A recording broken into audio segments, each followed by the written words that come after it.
From the Indianapolis Motor Speedway, it's NASCAR on NBCSN, the world's most famous speedway, hosting Xfinity Series qualifying, Indianapolis Motor Speedway.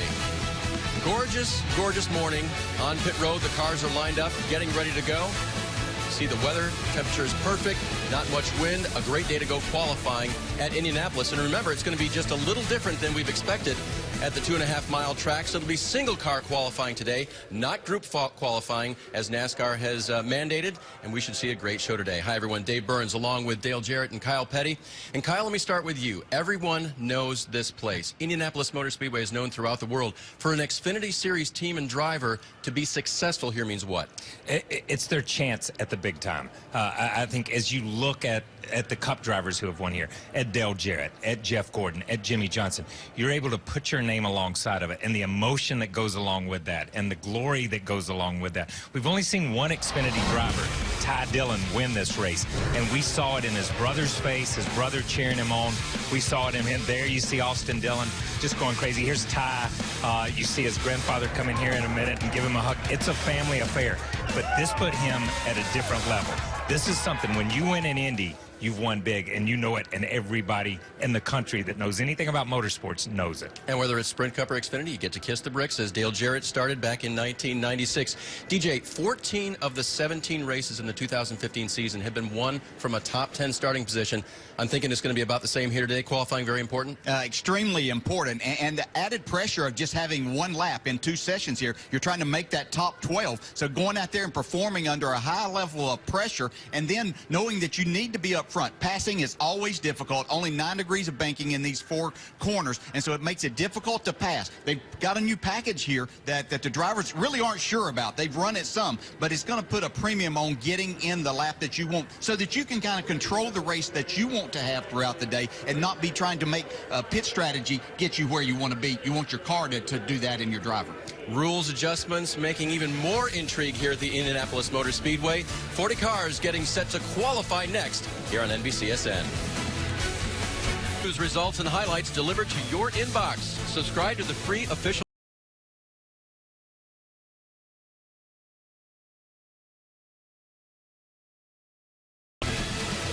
Big news today is the rules package they'll be qualifying under today. Remember, group qualifying format didn't work out so well with the super speedways, guys. NASCAR made the change because they needed to one-time lap in each round. Yeah, because we would have had the possibility of drivers wanting to do some drafting here, and we saw how that didn't go so well at Daytona and Talladega. And so I like the idea of what they're doing. It's a hugely important race, and I think getting out there and the drivers having to go earn their spot in the way of having the fastest car and getting the job done is the right way to go here. NASCAR will take the fastest 12 from the first round, put them into the final round, and they will go for the pole. As we see the first car rolling off, that is former series champion Jeff Green in the 19, getting set to take his laps at Indy. I'd say even for a veteran like Jeff, rolling out onto IMS is fun. There's no doubt. I don't care how many times you've been here and all the places that you've raced. This is something special. And the one thing I'll point out, you saw him pull straight out onto the racetrack. They're going to be allowed to do that. Unlike whenever we get into the race, they have to use that access road to get on and off the racetrack. Jeff Green, one of 4 cars entered here this weekend by Mark Smith. The fleet taking to the track here during Xfinity Series qualifying. He's got a number of more motors in the field as well. So see how the first of his cars will do here today. Yeah, you know, you get up to speed lap here. Since these guys only get 1 lap, this is important. Hit your marks getting in 3. Build up that momentum across the short chute and get off turn 4 as good as you can. If you mess up coming to the green off turn 4, it's messed up your time lap, even though you're not on the clock. And that's what's critical about qualifying in this format with just 1 lap. Clock starting for Jeff Green, the first of 40 to take the clock this morning actually, for the Xfinity Series. A little bobble there through 1. XC got the left front down a little too far, and that'll upset the race car. Gets the tires, that actually loses grip right there.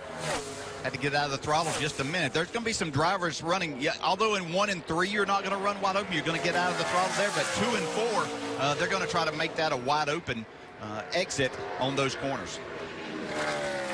Diving into turn 3 is Jeff Green. He'll go to the short chute between 3 and 4. Try to line it up again, not clip the bottom if he can help it, but get close. Take the shortest way around the 2.5-mile Indianapolis Motor Speedway. except for that one little bobble in one, his car looked pretty steady and appeared to at least point in the direction he wanted it to. So Jeff Green clocking in. We'll mention the fact that they are running today in order of first practice times inverted. So Jeff was the slowest in first practice. He'll go first. Last today will be Kyle Busch, who was quickest in that first practice session. And Josh Rayom on track already. That is the green flag for his lap. NASCAR will be releasing the cars pretty much in rapid fire order this afternoon, DJ, and that'll speed this process up. Yeah, sure will. Once the car is taking the green, as he gets off of turn 2, they're going to release the next car. So those cars will be on the track. No effect from them, no drafting or anything like that. And then they're being instructed after they take the checkered flag, finish their lap, get down on the bottom of the back straightaway, and then use the access road going into turn 3. Yeah, and you talked about the draft earlier as we see Jeff Green on the apron there. The NASCAR has done a great job of figuring out where they need to send the cars out and when they can send them out so they don't help and pick up a little bit of draft off of Jeff Green going down the backstretch. You want to give him a chance to get out of the way and not give an advantage to the second car out. Rayom will not be able to best the time of Jeff Green, so current standard of 53.4 from Jeff Green will hold as Josh Rayom gets the checkered flag here at Indy. More drivers yet to come here at the 2.5 miles. We're just underway here for Xfinity Series qualifying from Indianapolis. Back with you at Indianapolis. Mike Harmon has just taken his qualifying lap in the 74 car and cooling it down and running a little bit hot. We see they're pushing those temperatures as usual, guys, getting it up to optimum, which is usually pushing just a little bit of water, right? Yeah. Or is that too much? Well, he made it through the first lap without pushing water. And when you cut them off, they have a tendency to go up just a little bit and push a little bit more water, as we watched Derek Cope on his lap. Daytona 500 winner from the past, now in the Xfinity Series. And this would be big for a team like Derek's to come here and have a solid run. Also a former Xfinity Series winner is Cope, as he now will come down the front straightaway, completing his one-lap single-car qualifying here at Indianapolis. Cope also off the time of Jeff Green, and you know, Green may have been slowest in practice, but what about that? A former champion to go out there and, you know, go ahead and put down a good qualifying lap. Jeff has always been a good qualifier. Yeah, it really is. That's why a lot of people have kept employing him. Yeah, right? yeah. Got his services to come do that. You mentioned this is a good paying race, Kyle, for these teams. Yeah. A lot of these people come here, be a part of this race, and finish up as high as they can. It really can help make their season and continue on with their season. And as we look at this group, and as we've started in this qualifying, and we're on the slower end of the practice times, as we watch Joey Gase here, these are the less funded teams. And I won't go so far as to say underfunded, however you want to put it. They just don't have as much money as the Gibbs organizations and to throw at these things. So to come to a place like Indy, to be a part of this race, to be a part of this spectacle, and to be able to make this money takes them to multiple races leading on down the line. The winnings they win here may be worth another race or two on their schedule. Joey Gase cleanly through turn 3 and turn 4. Nice exit of 4. And Gase also just a little bit off the time of Jeff Green as he brings it to the line, but he'll safely put the 52 car in the show and be ready to start later this afternoon on NBC. So Gase is done. We'll continue with qualifying here from the Indianapolis Motor Speedway when we return. Back at Indianapolis, Florida driver B.J. McLeod has qualified his car into the field. It'll be the 6th race for B.J. in 2015. And he shuts it down first on the charts right now. Fastest time so far for B.J. McLeod. Morgan Shepherd will try to do something with that in the 89 car. Morgan, a veteran of all kinds of NASCAR racing, still running here in the Xfinity Series. And doing his own thing. Yeah, 73 years old Morgan is. Out here wheeling it around Indianapolis Motor Speedway. And every time I see him at the racetrack, he's got a smile on his face walking around. He's just happy. He just loves racing, driving race cars, and being around racing people. Checkered flag for Shepherd. He shuts it down. Will coast his way around Indianapolis as the next car has already taken to the track. Again, rapid fire qualifying today. One lap only. And let's examine again how tough that is, DJ, to just get off of pit road, do your one lap here where you have to be so precise on all four corners. Yeah, because as Kyle was pointing out, coming to the green is probably the most important thing. So you've really got 5 corners that you really have to hit every time. If you don't hit that fourth turn and get off of there carrying a lot of speed, then you've lost time. You're giving up time. But then to make sure that you're precise in every one of those corners, because all it takes is a little bit of a slip off of one of those corners, and you're going to give up 3, 4, maybe 5 tenths, and then your lap is ruined. Yeah, it looks like I don't know if the splitter's hitting or it's a little tire smoke as he sets the car to get it down into the corner. And it's like Dale said, you only get one chance. In group qualifying, you can go out and run 2 or 3 times if you want to go out. You know, and in the old days, you would go out and at least get 2 laps. So if you overdrove a corner, you could go back the second lap. This is 1 or none. So for first-timers like Harrison Rhodes here at the Indianapolis Motor Speedway, nice to have a clean lap, even bouncing off the splitter there. A little bit distracting as he's got his lap in the books now. Continuing on through qualifying, we'll be back with you in a moment here from Indy. Stanton Barrett has his lap in the books here at Indianapolis, 3rd quickest for the former stuntman who is now a director. In fact, look on his hood there, he directed that movie, and apparently it's not for the light of heart, Kyle. Then it's not for me. I like comedies and chick flicks. That's all I watch. You don't want zombies and native seals? No, I don't want zombies or native seals invading my mind. So Barrett is in. Martin Roy is on track now in the 90. And Dave Burns along with Kyle Petty and Dale Jarrett. Marty Snyder and Mike Massaro will be joining us in just a little while as we work through the inverted order from practice. A lot of your favorites, including the fastest car in practice, Kyle Busch, coming up just a bit later in this single car qualifying from Indy. Martin's lap is in just a little bit slower than the pole position right now. 6th for Martin Roy.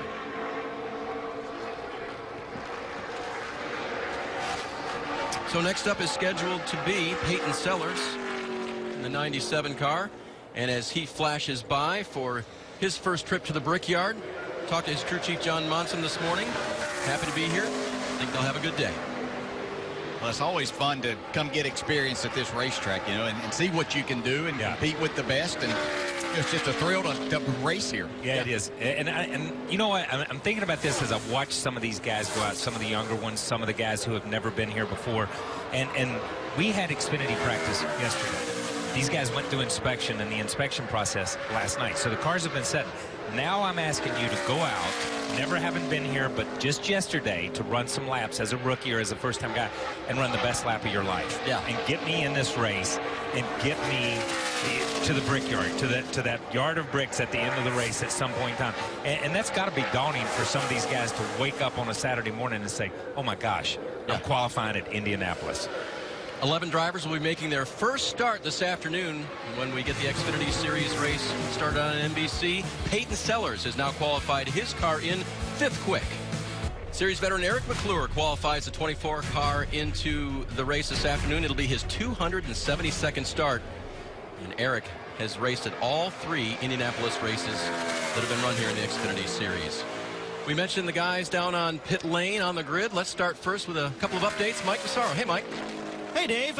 Down here on pit road, and one of the big stories coming into this qualifying session surrounds the number 42 team, and Kyle Larson in particular. Throughout the course of practice yesterday, they proved they had a very fast race car. In fact, Larson posted the 3rd fastest lap in happy hour. Unfortunately, late in the final practice, he managed to slap the wall, sustained pretty substantial damage on the right side of that race car. The team had to work throughout the course of the afternoon, late into the evening, and were the last car through inspection finally about 9 o'clock last night. They are here on the grid, but the real test of speed will be when they finally roll out to see if they still have the speed they had in the final practice. Marty?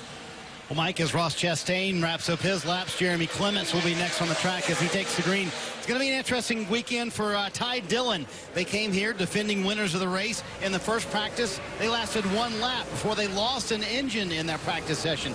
That practice session was gone. Then they got out for the final practice of the day, and the car was not very good. But Ty told me moments ago we hit on something that I think will work for this qualifying session and for the race today. So going to be interesting if Ty Dillon can put himself back in a position to repeat as a winner here. And DJ, I'm just curious, that's got to be a little harrowing, doesn't doesn't it? You think you have something that should work, but you don't know until you get it out there for your qualifying lap. That's a little bit difficult on the driver, isn't it? Yes, always difficult, but at this particular place, probably even more so, not knowing exactly what you have. So you've got to go do it. I always thought you were talking about the Saturday practice. When you practice on one day and have to just go qualify the next, I always thought that was tough, but when you make the changes to the car, even more so. Qualifying attempts for Kyle Larson and Ty Dillon coming up later. Jeremy Clements safely in the field with the time on the board. Set the second fastest lap so far here at Indy. Woes his car down the backstretch and will take it back to the garage in preparation for this afternoon's 100 lapper. Jeremy Clements, we were just saying, guys, what a great lap for him. Top of the board and not just a tenth quicker than he was in practice. Yeah, like picked up quite a bit. Yeah. 2 seconds. Yeah. And you know, it's nice when you make adjustments and get everything right, and then apparently he hit all the marks that he needed to on the track to get that lap in. Timmy Hill is in the green. You look at our tracker down on the lower right. His lap is looking very good as he brings it to the checkered flag. And it looks like he will put that car into the show extremely well. Top of the board for Timmy Hill. Running double duty here this weekend, so he's had more laps on the track. But it was a little bit of a difficult day, if we remember, right? Yeah, yesterday in his Cup car. Got a little bit loose off of turn 4. Couldn't get it stopped before it made contact with the inside wall. Yeah, and I will say this about Timmy Hill. On Twitter and on different places last night, praised that team for putting this car, the Cup car, back together. Apologized for the mistake that he felt like he made. But just that's cool to see a young driver appreciate the work that these guys put into a car. And if he can make it up for him with a great run in qualifying on the Xfinity side, why not? Timmy Hill currently fastest as we continue through Xfinity Series qualifying. From the Brickyard, Landon Castle on track and tracking well. Landon has some great runs in this car. I mean, when you look at qualifying, when you step back and you look at, even on the Cup side, you'll look at it and you'll say, my gosh, look what he did with that car. Look where he put that car against some of the faster cars in the field.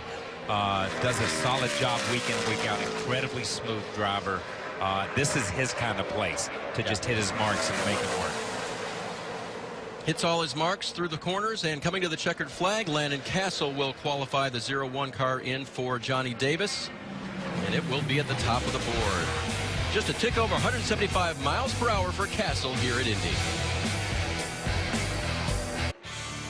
Welcome back to Indianapolis, where Cale Conley has qualified the 14 car into the field for this afternoon's running of the Lilly Diabetes 250 on NBC.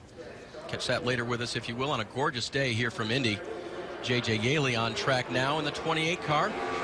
Remember, 2 rounds of qualifying, looking for the top 12. Speaking of the top, Marty, you've caught up with the points leader. Yes, indeed. Chris Buescher walking along here as his car rolls up pit road here at Indianapolis. And how difficult is a qualifying lap here when you haven't been in the car all day long? It'll be pretty difficult for us. You know, with the new rules package, we actually didn't make any qualifying runs in practice. Being our races are impound, it's pretty similar to our race runs. So it'll be interesting trying to listen as much as I can to these other guys getting down into turn 1. See how much they're going to be lifting. So it'll be tough for us, but you know, this Mustang's been pretty decent for this weekend, and we just gotta find a little bit more yet. How about how this package might play out during the race? Do you have an idea and maybe preview for the fans what we'll see this afternoon? Yeah, the Xfinity Series followed suit with the rules changes and got a little bit more blade, a little bit more bumper extension. Honestly, we haven't gone out in a big enough group. We went out with our team cars yesterday in practice, and didn't seem to get a whole lot of change yet, but we were pretty spread out. So I'm sure you put 40 of us out here at once and put us in a big pack, it's sure to make some kind of change. Dave, I think that's the theme of the weekend. We don't know what's going to happen. We're all going to find out together when the green flag falls, but one thing we know, it's going to be fun to watch. It will be, Marty. Thanks. And Chris Buescher just trying to maintain or extend his championship lead this afternoon. By the way, you notice our ticker down on the right-hand side there has now compared the cars on track to 12th best as we're looking at getting the top 12 into the second round of qualifying here at the Indianapolis Motor Speedway. Yeah, and as I want to say something that Chris Buescher, listen to what he said. And this has always killed me. You would stand down there and watch guys go by into that first corner. Now, you knew what your car was going to do, and you knew what you could do. And you'd watch a guy and you'd say, my gosh, he's brave. He's brave. And then you'd hear somebody and you'd go, he's stupid.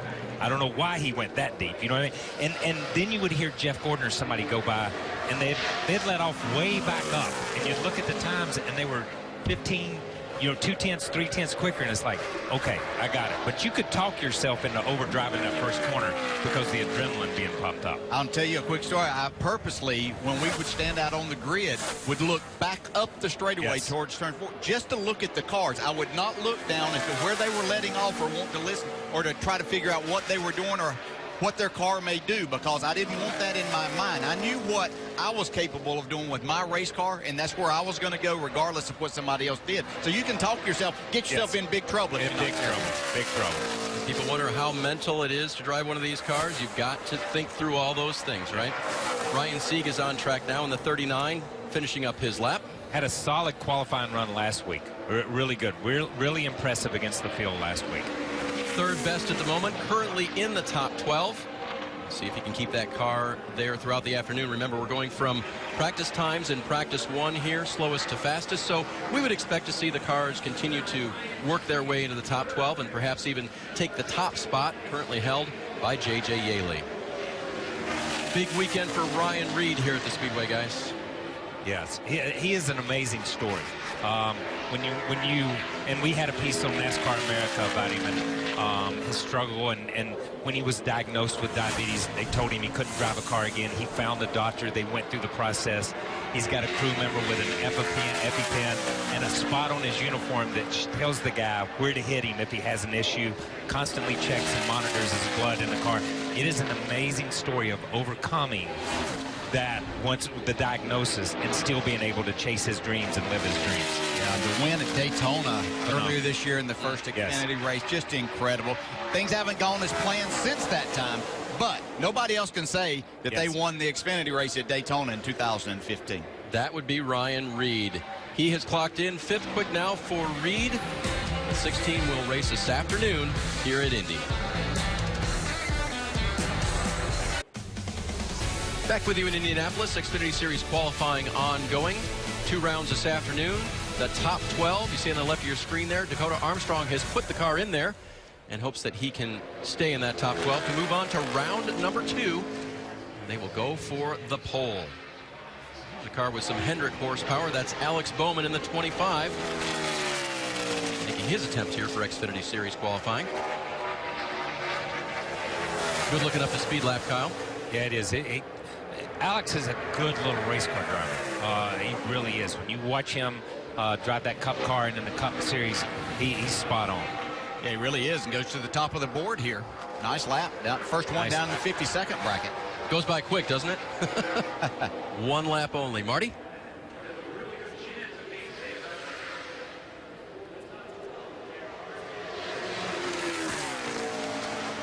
And Dave will jump in the car with Brian Scott and talk to him. How much studying have you done of people going into turn 1, and how brave will you be going into turn 1? Oh, I haven't studied a whole lot. Just looking to see if cars in general look loose or tight. I think the track's going to have a lot of grip. I was really happy with our Shoreline Chevrolet yesterday in practice. I think that we got a good shot at qualifying towards the front. Just going to go out there and try to make a solid lap, get us into the next round, and then we'll adjust on it and lay it all out there. And eventually you got to think, Dave, that Brian Scott's luck has to turn around. They've been running so quick the last few months, but just don't have the results to show for it. This would be the place to turn it around, Marty. And speaking of turning around, we see the 3 car of Ty Dillon coming to get the checkered flag. Yeah, outstanding lap. Really good lap to the top of the board, and Marty detailed for us earlier the struggles that they went through yesterday. Good job, everybody. Yeah, that's a really good lap. You saw him on his first lap, or on that lap, kind of take a peek at that car that was coming in the garage area. Does it help? Probably not. Does it help you between your ears? Yes, it does, because you think you got just a little bit off of that.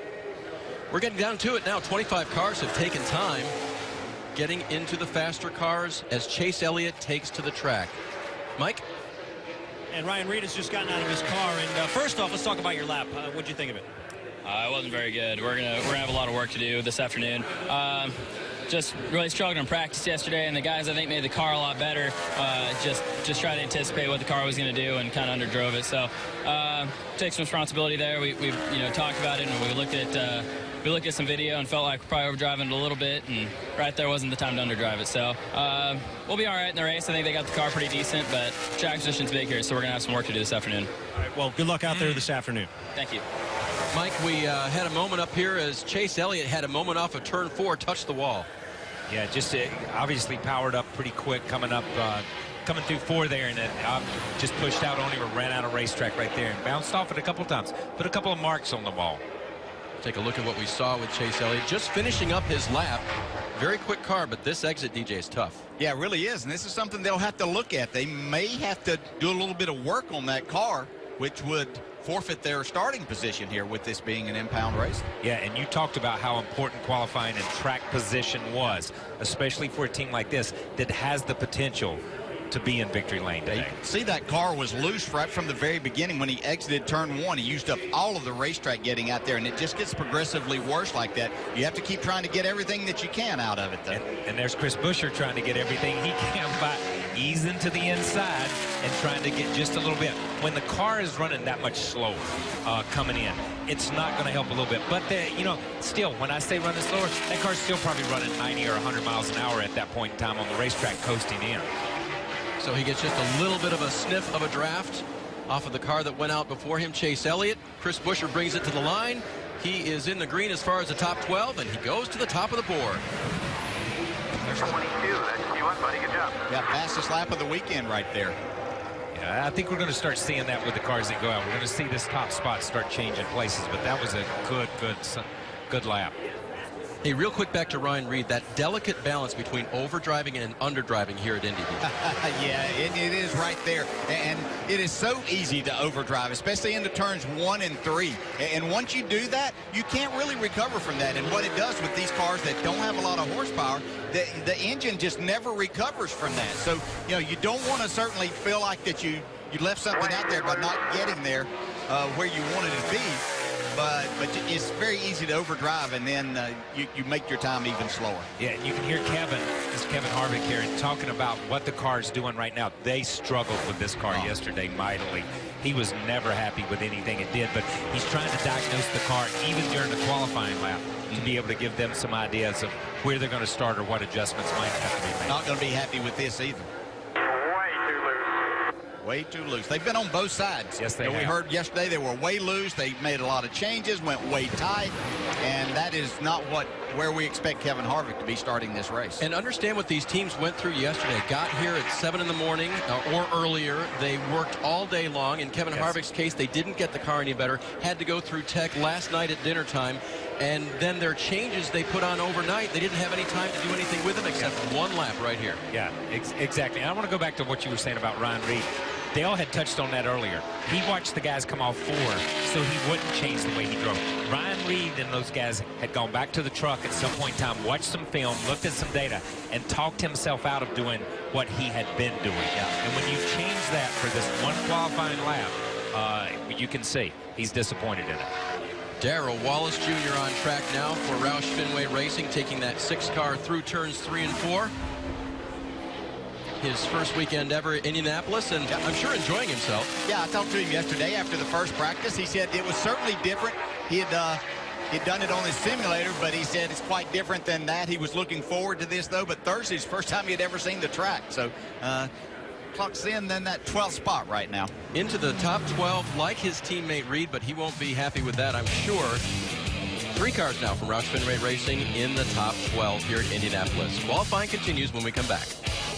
Good news for Elliott Sadler at Indy. He is into the top 12 in qualifying so far. The bad news is he bumped his teammate Bubba Wallace out of the top 12, and so Wallace will not be able to try for the pole in just a little bit. Good lap for Elliott. Yeah, great qualifier his entire career, but excellent race driver. He told me the other day we were talking over at the golf course, and he said, the biggest moment here was that first year when he had the opportunity on the restart to win the first Xfinity Series race at this racetrack, and things happened on that restart, and he didn't get that opportunity to go to victory lane. Regan Smith hoping for good things this afternoon. Marty, so is the driver standing by with you. Let's chat with Eric Jones and see how's your first Indianapolis Motor Speedway experience been, Eric? Well, it's been exciting so far, but we'll see if we can get a good qualifying lap in here. And I think we got a good Mad Max GameStop Camry to go out here and try to lay down a lap, but we'll see. It's been fun. It's been cool to be at a place like Indy and all the history here and everything else. So just excited about qualifying, excited to get going. For a young guy in a lap like this, can this place be intimidating? Yeah, it can be. You have to be so aggressive here to put down a good lap that, you kind of look at it a little bit different than some places, but it's exciting. You go down these corners and it's like you're kind of turning off into nothing. They're so flat and sharp, you don't really see what's coming, but it makes it exciting, and it's a little bit more comforting when you have a good car. Turning off into nothing. That can't be fun, can it, DJ? No, but you're at Indianapolis, so yeah, you just go down in there and hope that it does turn. That's the biggest thing. Brian Scott looking good through 3, short shoot to 4, and that clock is going in the right direction. He's got a good lap going. Yeah, his car is pretty stable. It's a pretty solid lap. No, didn't seem to be any bobbles. Didn't seem to step out on him. It didn't seem to go wherever he wanted it to. And Brian Scott not only into the top 12, top of the board for Brian. Mike? Dave, an observation I'm making down here after these cars complete their runs, I'm noticing a visual difference in the setups between race cars. For example, I look at the 16 of Ryan Reed. I can see the front splitter. Take a look at it. It's a good 6 inches off the ground. Right behind him on the grid, a little bit further back, you'll find the 43 car. And you can see the splitter only about an inch off the ground. So obviously some differences in philosophies and setups. And DJ, I just wanted to get your opinion on how you think that might affect these two different race cars in terms of the way they handle around this racetrack. Yeah, certainly a difference in the way that they start out onto the track. With the 16, he's going to plan on with probably the spring setup that he's got in the front with the shocks, that car is going to travel down, and then they're going to make the chassis work in the corners in a different way. So you go about it a little bit different. But there's different ways. That's some of it's driver and some of it's crew chief preference as the way they want to set the car up. Yeah, there's 40 teams out here. 40 different drivers, 40 different crew chiefs, 40 different philosophies. That's about it.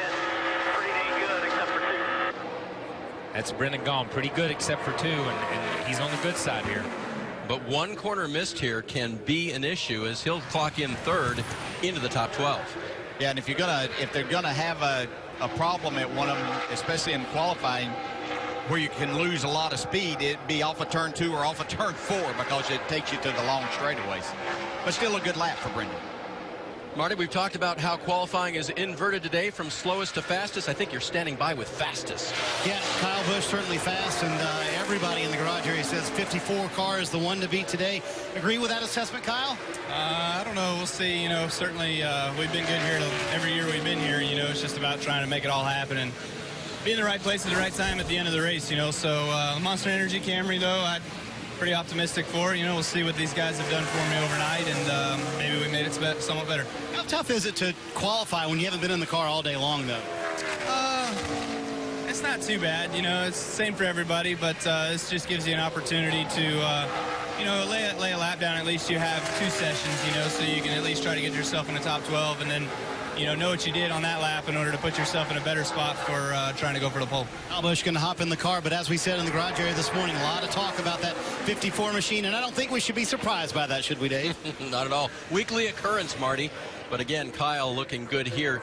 Eric Almirola as well puts his car 6th on the grid right now. Yeah, good lap for Eric. Trying to get a little more time here at this racetrack.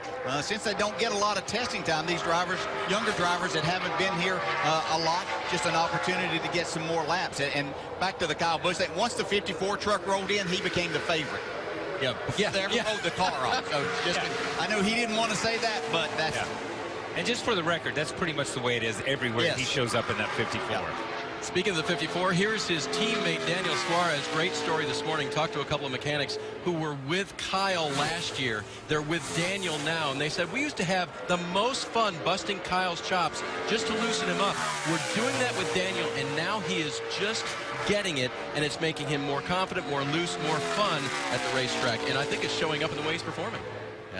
Excellent year so far. For a driver to come in with the limited amount of experience that he had driving these cars and seeing these racetracks for the first time, really been impressive to watch him perform.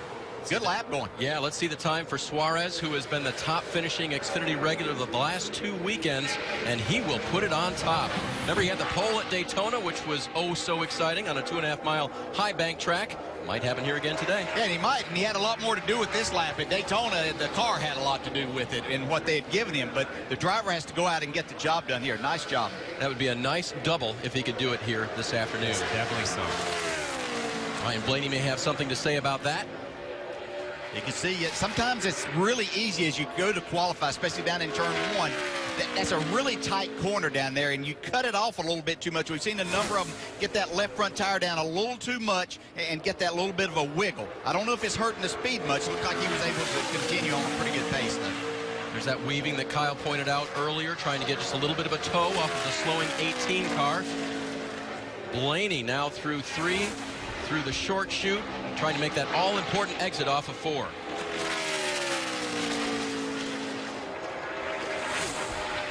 Looked clean. Will it be fast? It's obviously into the top 12. You see the green ticker on the lower right. Blaney puts his car into 6th right now. And the shutting off of the motor, DJ, almost everybody's doing that, and that's because? Well, a number of things. Obviously, they don't want the temperature to go up. Plus, they don't want to use any more fuel than what they have to here because they're not able to fuel these cars, I don't believe, before this race starts. So that'll be the reason they would do that. But also, don't keep that engine temperature up because they have these cars taped off to get maximum downforce. Yes. And don't forget this afternoon on NBC, starting with Countdown to Green at 3 o'clock, there will be a 100-lap race, 250 miles for these cars. As we ride on board with Kyle Larson.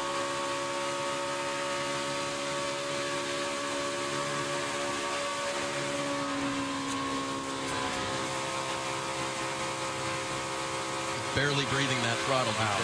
Yep. And we kind of expected that. You can see just to set the car just a little bit. Really good job of driving this car.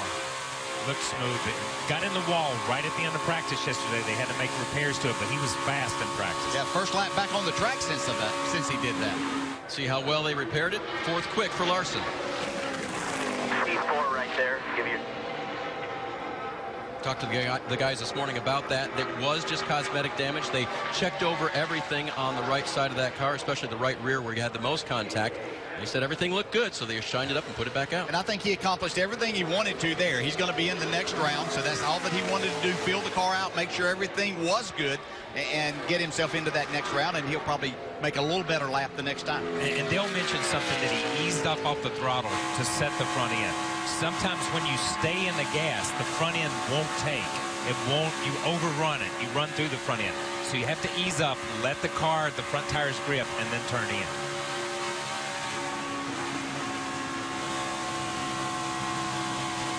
Eric Jones down the more than 3,000-foot back straightaway here at Indy. Hitting the apex off of 4. Coming to the checkers. Oh, that's a really nice corner there that he made. Really nice. That's smooth as silk right there. But I'm telling you, when you're in that car, you know it. It's slinging you out the right side window to run through it wide open.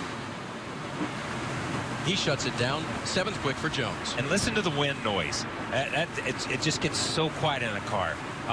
But as Dale said, you shut it down because of temperatures for a lot of different reasons for the fuel. But when you drive a race car, you never want to hear this. When the race is going on, that's a bad sound. Until you've taken the checkered first, exactly. Right? Then you can do that. Paul Menard has seen the checkered flag first here at Indy in the Sprint Cup Series. And likes to run both races here. His team was telling me that this morning. Obviously, getting the rhythm down, getting the pace down that you need to, whether it's an Xfinity car or a Sprint Cup car, more laps can equal better results for most of these drivers. Yeah, there's no doubt. And this will be a driver this afternoon that we'll be watching for with the possibility of beating that favorite of Kyle Busch and going to victory lane here again. Menard is the last one to qualify before Busch. He was 2nd quick in the first practice session here yesterday. Regan Smith is on the bubble right now. You see his time down in the lower right, and Menard is in the green.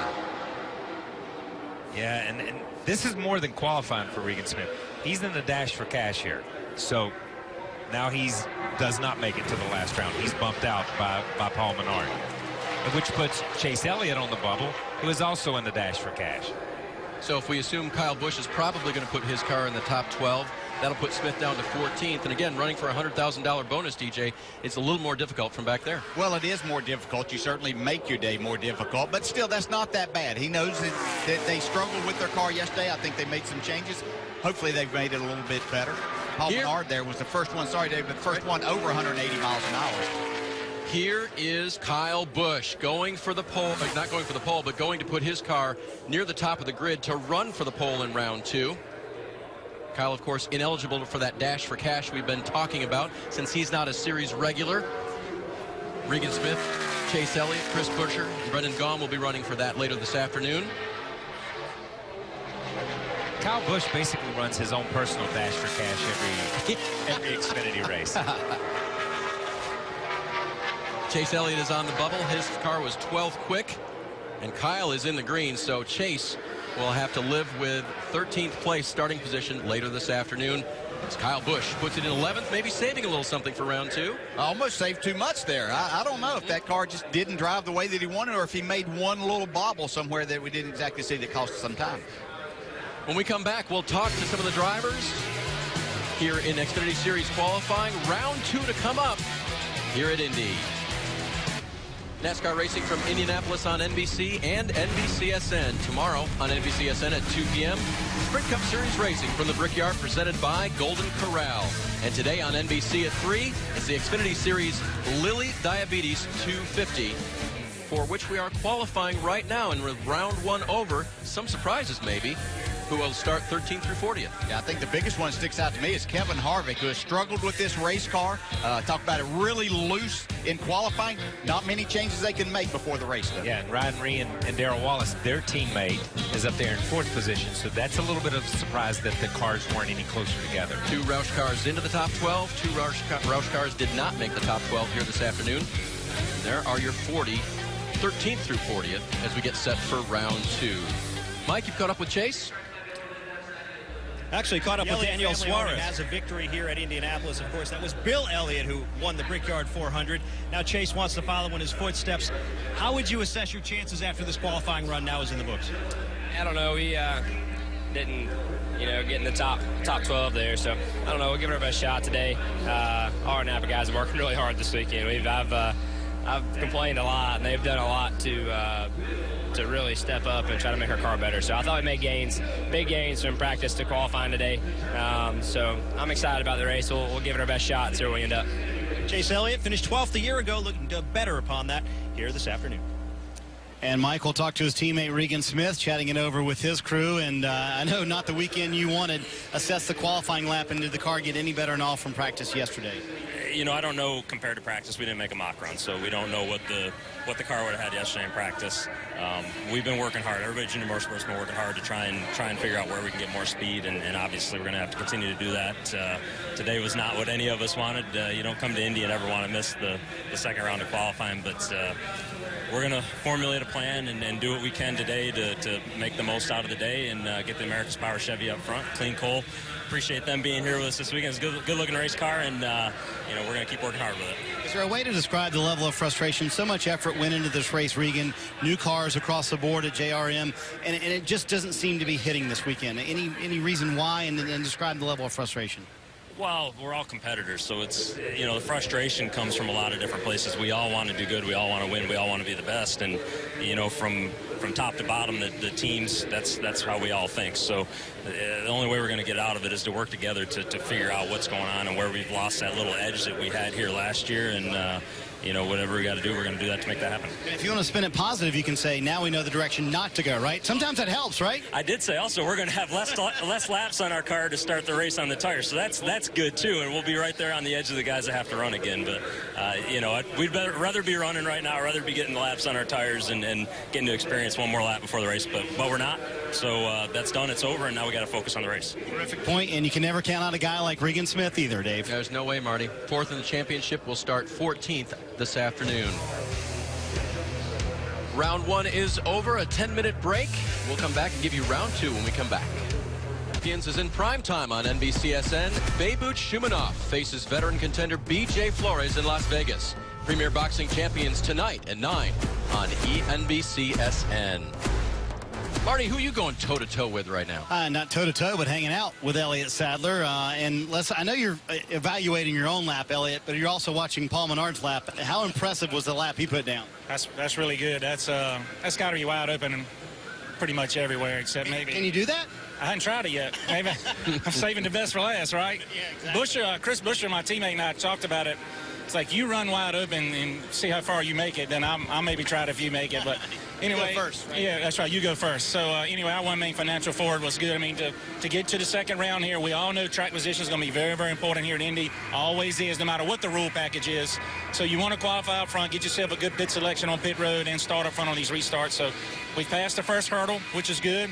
Then we got to make a few adjustments and go for it again. So then walk me through the strategy in the second session. Do you get a little braver, or is getting braver maybe not the right thing to do? Yeah, I mean, you know, it's neat that you can do this again. So I'll learn from my lap. Well, I could have been a little harder here. I missed my line a little bit there. I need to make an adjustment here. You know, there's things in my head mentally that I probably could have done better, or maybe I did just right, or felt like I did right the first session. So I'll try to put that all together and go out there and try to put in the perfect lap. It's tough. You got to do it in one lap here at Indy. So and it's 4 different corners. All of them are a little bit different. So you got to hit your marks in each one for these long straightaways. And hopefully we'll be able to do that. And we'll see if Elliott Sadler can improve on his 10th qualifying effort after that first run. Mike? Actually catching up with Daniel Suarez now. A very fast lap in that first round of qualifying. Can you back it up here in round 2? I don't know. We'll see. I hope so. Man, I'm very proud of everyone in Jockey Racing. They're doing an amazing job. Our Toyota Camry, number 18, Harris Juniper Telcel, is strong one more time. We have a shot one more time, and we see we're in the next round. I think we move in second place, so let's see if we can have something for him. With this aero package the way it is, what does the car feel like out there on this speedway? You know, it's hard for me to make a comparison because yesterday was my first time ever here in Indianapolis. So I didn't know how it was before. But, I mean, in comparison with the racetrack that we've been before in this year, I just feel like it's a little bit more secure on entry. Not really, the car is moving more air, and when you are in traffic, you feel how you are catching those cars a little bit faster.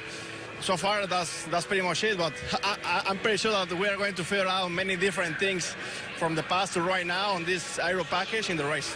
It's pretty obvious by his speed, Marty. He's pretty comfortable with this package. Ty Dillon obviously comfortable here at the Indianapolis Motor Speedway as well, and let's talk about that for a guy who told me you didn't really know what to expect in your qualifying lap. Not a bad lap. Assess the lap. It wasn't bad.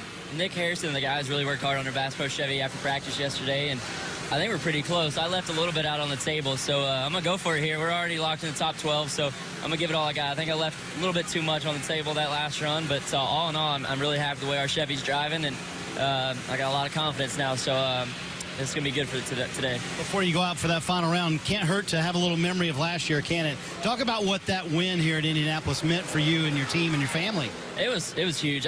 My dad raced in the Xfinity Series. My brother did, and he's won races. And to get that win here at Indianapolis, such a historic racetrack, win the Dasher Cash, my first Xfinity win, and emotions, you can't explain how great that felt. I was worn out after the race there. It was really hot. My AC went out.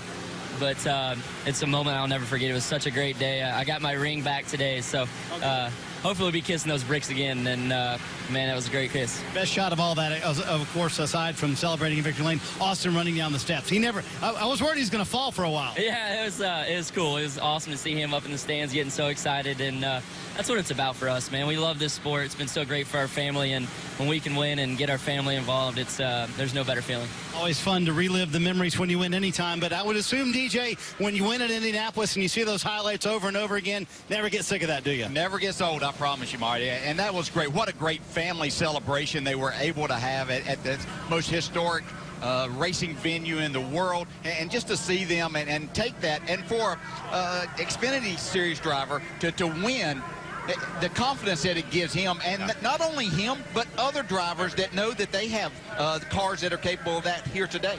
Yeah, and you know, there's so much emotion here. We heard Elliott Sadler talk about it, and you can hear in his voice how important it would be to win here. Daniel Suarez, I love to hear his interviews. Yeah. I mean, I never saw this place till yesterday, you know, and he talks about that, and he's still so excited about it. Excited about what he's doing, excited about the opportunity, excited about being at Indy. And I think that's what these guys bring to this place a lot of times when we watch these Xfinity drivers who are experiencing something on the big stage. Sometimes so many Cup drivers, and we hear people, you get jaded to it. After 20 or 30 years, yeah, we're going back to Indy. Yeah, we're going back. It still holds a special place, especially in all these guys' hearts. You know, another thing that I noticed with Elliott Sadler talking there, you know, he's run faster laps than that here. More speed than that. But the more that you're in the gas, the more attention that it gets you as a driver, because you're having to attack more than you ever have to get to that speed. So when you get close to running wide open like that, even though you've run faster, that gets your attention even more, so you have to be more precise in what you're doing. Yeah, but you know Elliott Sadler's a veteran driver when he says, you go try it and tell me how it works, and then I'll go from there. That's experience talking right there. But that may not be experience. That may just be experience. Yes. That's experience talking right there. That might just be Elliott, too. I've been suckered into a couple of things with him before. By the way, new track record for Paul Menard in round number 1. They've set it every single year they've come here, and that could be changed in round 2. You can set the track record in either round here in Xfinity Series qualifying. Hey, Mike. Hi, Dave. With Brian Scott. Brian Scott put up a very fast lap in that first session, third on the board right now. But this is the meaningful session right here. What do you have left in that race car? Well, we got a great team here at Richard Childress Racing, and we're going to put the magic adjustment on it, hopefully pick up a little bit of speed to get up there with our teammate Paul. Hopefully I left a little bit in the bank to go out there and get this Shore Lodge Chevrolet on the pole. You know, we've qualified top 2, top 3 a lot. So it'd be nice to finally get a pole this year. You've been so close to winning at this place. How important is it to start toward the front in terms of how critical track position is here? Yeah, I think statistically you'll see at Indianapolis qualifying in the front row means that you have a pretty good shot at winning. I think it's important. I think the number 1 pit stall is important. Track position early in the race is important. I feel like it's definitely worth it. It's worth it here more than a lot of other places. Brian Scott, so hungry for a win. Finished runner-up here in 2013, Dave. Mike, thank you. The fastest 12 getting ready to roll for the final round, the pole run for the Xfinity Series race later today. These fans at Indianapolis are all on their feet. It's a special place to go to. I think every guy in NASCAR, they want to win that. His first NASCAR win at the Brickyard for Ty Dillon. Just some of the speed and emotion you get when you race here at the Brickyard. Shot of the pagoda there on the infield. Xfinity Series qualifying round number 2 about to begin here at the Brickyard. Of course, the Brickyard 400, the bigger race tomorrow perhaps, but these 40 drivers very serious about what they'll do here this afternoon. 100 laps around this place, and it'll be tough, DJ, especially if you don't get started with one of these top 12 qualifying spots. Yeah, certainly makes it more challenging if you're not in that part of it. But I saw Kyle Larson have a really good car in practice yesterday. Kyle mentioned that he got into the wall late in practice, did a little bit of damage, but a very solid qualifying effort in the first laps after they repaired that car. Larson calmly sitting on the wall right now. He'll get a 1-lap shot at the pole here in just a bit. As far as teams go, Richard Childress Racing a good job this afternoon. They put all 4 of their cars into the top 12. JGR put all 3 of their cars in. Roush got about half. The ones that were shut out, unfortunately, Junior Motorsports, and they will have to start from further back than 12th today. Kyle, here's Eric Almirola. Good run for him. A solid run for this team. And then, you know, I said yesterday during practice, this is a team that at the big racetracks, when we go to Talladega, when we go to Daytona, they have put up some numbers and have been very impressive and had solid runs. There's been some places they've been off, but obviously they made a solid effort coming here, worked on the car, got the car where Eric liked it, where Eric wanted it to be. And I think yesterday, talking to Eric a little bit, he was trying to get the Cup car to drive a little bit more like this one because they were pretty pleased with where this one was at. And you saw him as he went out of the pits there, something we'll probably see most drivers do. You know, when they shut down earlier, got down on the inside, but they rolled around. Well, the tires are hot enough to pick up anything that was on the racetrack, whether that's rubber down there, any kind of debris. So they wanted to make sure going out that you've got those cleaned off, so when you go down the back straightaway, you're ready to attack turns 3 and 4. and we talk about this qualifying, and Elliott Sadler said it in his interview. It doesn't make any difference what rules package they bring to this racetrack. Track position is still important. And right now, these guys have an opportunity to get, as you said, the better pit stalls that may parlay into better track position later in the race. The worst Eric Almirola could qualify would be 12th. You see his name and number at the upper left. That grid on the left is in reverse order from slowest of the 12 to the fastest. Paul Menard with a new track record in round number 1. You see there on the bottom. Yeah, 50:59 was his lap time in the first session. Picks it up a little bit. Yeah. 178.5 miles per hour for Eric Almirola, and that's getting it around here when you've got to make 4 precise turns. Absolutely. Didn't make no mistakes. And I think part of this goes back for some of these drivers. It goes back again to getting out there for the second time and understanding what your car is capable of doing, what the track's like today. Yeah, now this is the car that's going to be interesting. As Dell and I were discussing during some of the commercial breaks, did he time it so perfect that he was only a 10th inside this top 12? We're going to see what Kyle Busch has, because this is the lap that counts. You expect the 54 to go to the top of the board anytime they can. Kyle was 11th quick out of these top 12.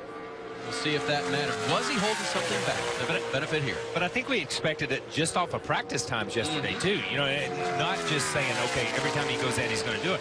When we went back to practice times from yesterday and looked at what he had run and how their practice went, if you remember, these guys had gone to the truck and was watching TV while Chase Elliott and Kevin Harvick were still working on their stuff. Yeah, he's working on that new track record's what he's working on here. Don't know he's going to quite get there, but it'll be close. 49.85. Got it. And that's it.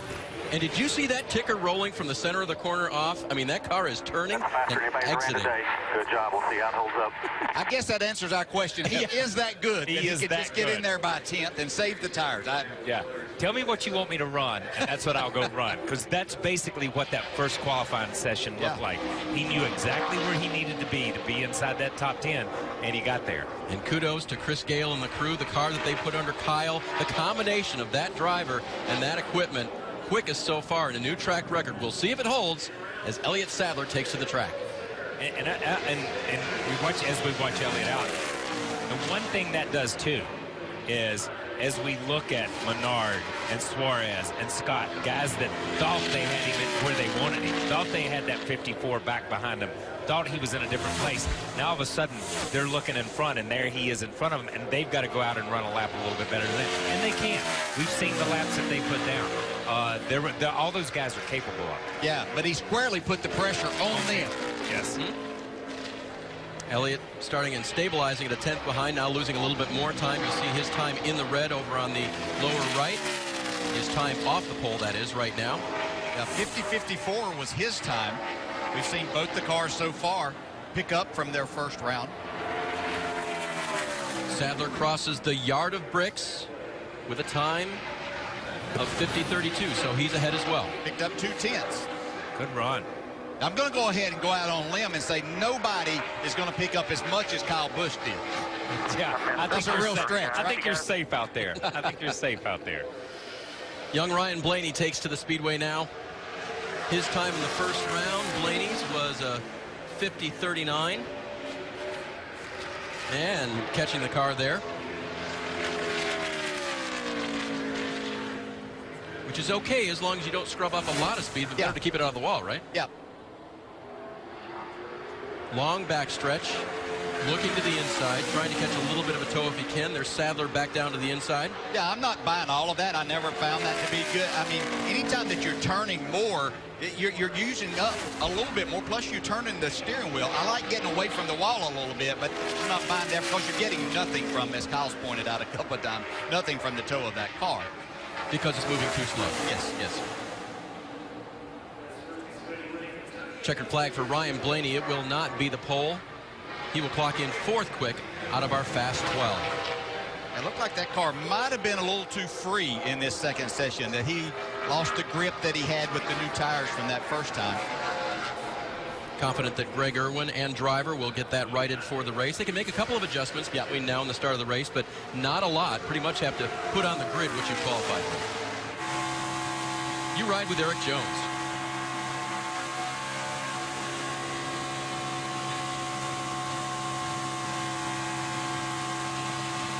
lifting there. Wow.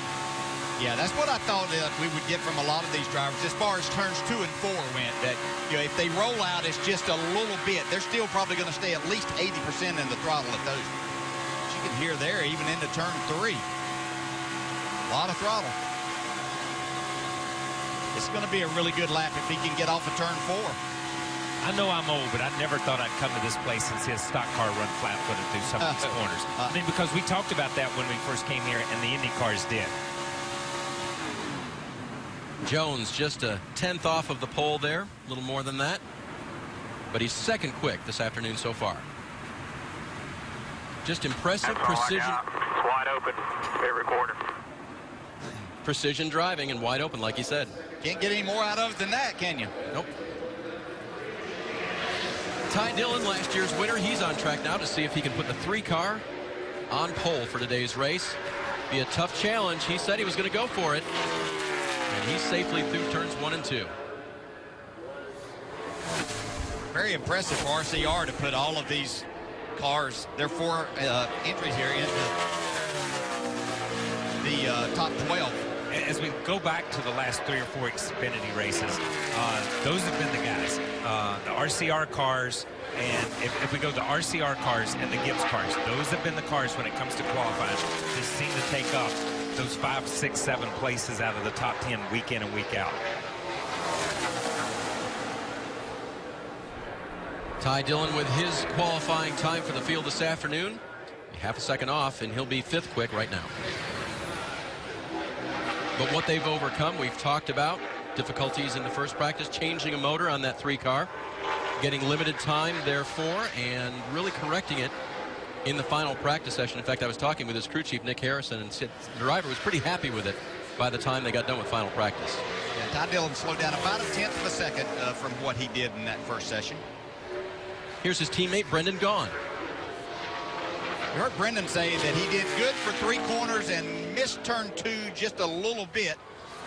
Was the only thing that he had to say about his lap the very first time in that. Got a really good lap going here, though. Yeah, and it looked good through turn 2 that time. I don't know what he thought he did wrong the first time, but that time he did not lose any ground as we followed the tracker. Red banner, red spoiler. He could win the Xfinity Dash for cash this afternoon and go home with a cool extra $100,000. All 4 corners look pretty solid there. There you go. You focus on one and you give up something else. With that, the greatest interview in the Xfinity series is that man right there. Yeah, anytime you want to comment and want to have fun, he's the guy. Well, we know that hitting turn 2 was worth 0.07 of a second over the first time. Yes. That's what he picked up, or maybe 8, I believe. And 33. Hitting turn 2, as we've talked about before, and hitting turn 4, they count because they're those long straightaways. When you mess up on turn 2, it's that long back stretch ahead of you. Brendan Gaughan, 3rd fastest for the moment. Here's Kyle Larson.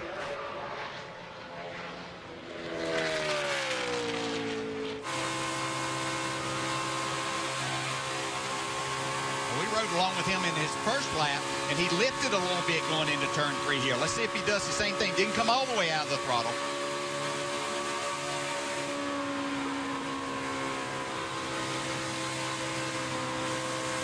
Ooh, really pedaling it. That hurt a lot right there. Yep, and he pedaled up off that, definitely.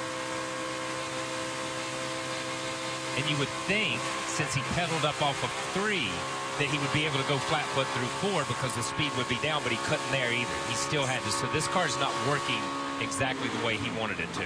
And can I be clear? This is not easy. Yeah.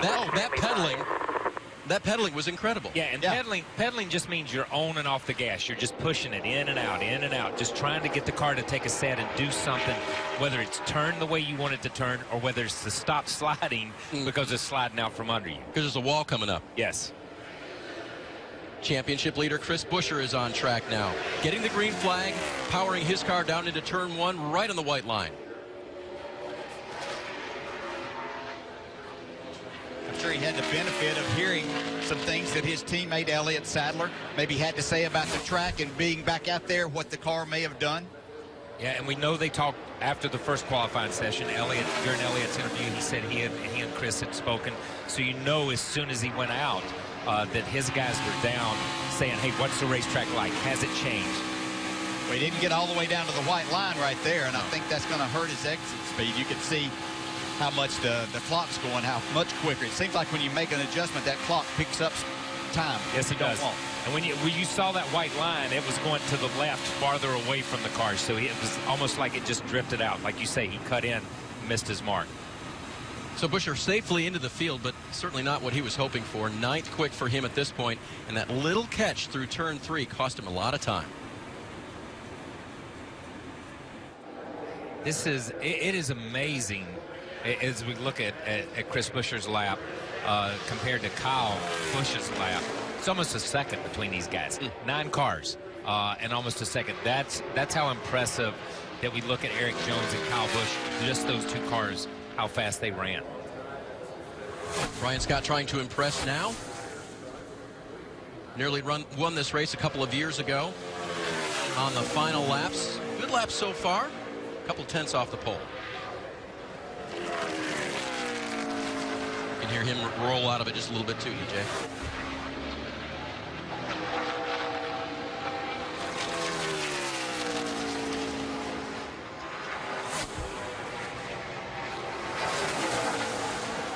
Brian Scott will be the 10th of 12 cars to go for the pole in the final round of Xfinity Series qualifying, and he will be in the 5th position with that lap.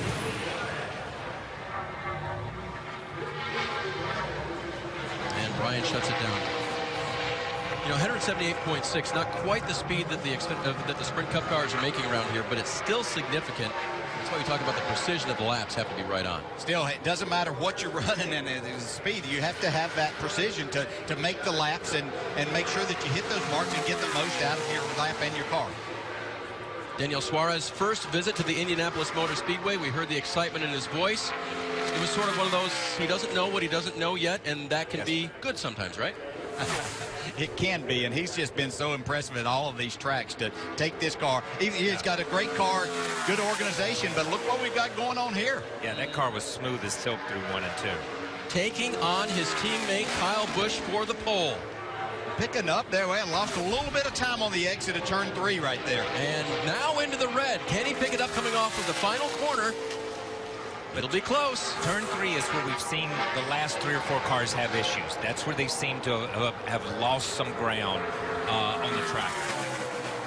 And Suarez into 2nd. He cannot best Kyle Busch, but that was a good shot at it. Wow, he sure gave it a great run. What an effort. Wow.